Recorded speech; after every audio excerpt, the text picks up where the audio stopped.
Değerli izləyicilər, bugün mən sizə bizim mikrodalğa ablasiya etdiyimiz pasiyentin 4 ay sonraki təkrar kontrol müayinə gəlib. O haqda istərdim ki, məlumat verin və öncə istərdim ki, Aytəs xanım özü məlumat versin. Siz nəyə görə müraciət etmişsiniz? Yəni, birinci, sizdə şinik var idi, saf fayda, o sən narahat edir, estetik olaraq, yəni böyük bir həcmdə. Çünki bizə gəlməmişdən öncəki ultrases müayinəsində burada qeyd olunur və ultrases müayinəsində həmən müayinə olmuş düyünün bilavasitə həcmi 30 kub santimetrdir və burada qeyd olunur. Yəni, diametri 30 mm olan bir düyündür, yəni Aytəs xanımın.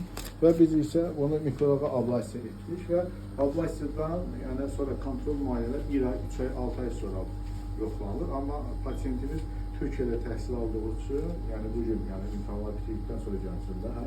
Yaxşı bitirmişsən imtahanları?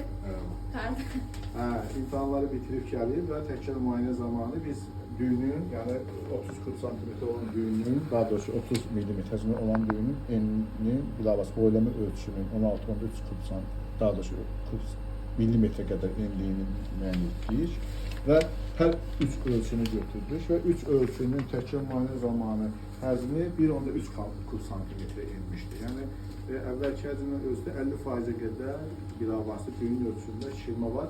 İndi özündə nə hiss edirsən?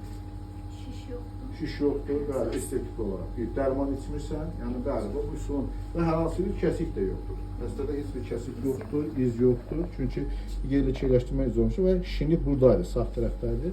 Və təkrar müayinəmizdə isə baxdıq pasiyentimizə və pasiyentin müayinəsində də həmən düyünün bilavasitə şişirdiyini müəyyən etdik. Və bu kiçik bir ölçüdə bir düyündür.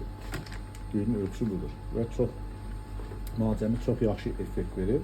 Və burada nə xatırlatmaq istərdim? Bəzi pasiyentlər var, gənc xanımda istəmirlər ki, əməliyyat olsun, kəsik olsun. Yəni, bilavasitə o haqda sən nə deyərdin? Sən nəsə əməliyyat zamanı bir şey hiss edərdin, yoxsa yox? Heç bir şey. Yerli şeyləşdirmən oldu. Əməliyyatdan 2 saat sonra da evə getdi. Bizim kollektivə nə demək istərdim? Çox sağ olun. Yaxşı baxlar, xidmət yaxşı, müalicə yaxşı, nəticəmizdə gözlə var. Allah şəfa versin. Bir də nə vaxt gələsən? Yayda inşallah görüşürük. Yayda bu düyünün tam olaraq, yəni indi 50%-ə qədər həcmi azalma var. Amma bir ildən sonra 70-80%-ə qədər tam azalmasını müşahidə edirsiniz. Çox sağ ol, Allah şəfa versin, keçmiş olsun. Arada danış, danışmasın danış. Necəsən? Ay seviyorum.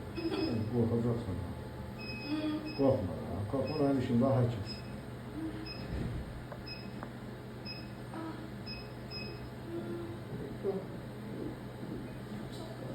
Görünüyor.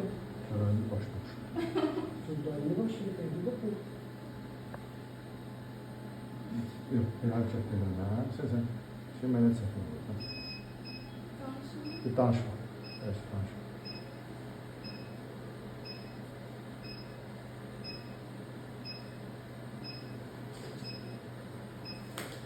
Rahat ol. Böyle niye değilsen ki? Ha? Ağrı var.